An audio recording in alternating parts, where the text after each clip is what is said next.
राष्ट्रवादी काँग्रेसचे नेते आणि उपमुख्यमंत्री अजित पवार यांचं निकटवर्तीय माजी नगरसेवक बाबूराव चांदेरे यांचा आणखी एक व्हिडिओ समोर आलाय। खाऊ गल्लीमध्ये कामगारांसह स्थानिकांना दमदाटी करतानाचा व्हिडिओ आता व्हायरल झालाय।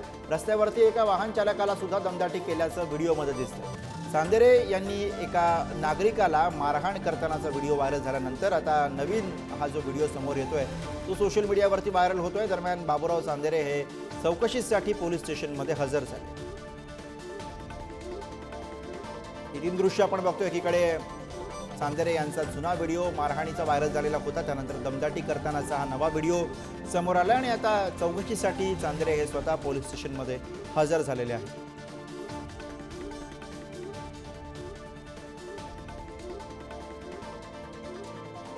307 गुन्हा माझ्यावर दाखल होण्या इतकी केस मोठी नाहीये, परंतु हे कुठेतरी षडयंत्र माझ्या विरुद्ध रचलं जातंय।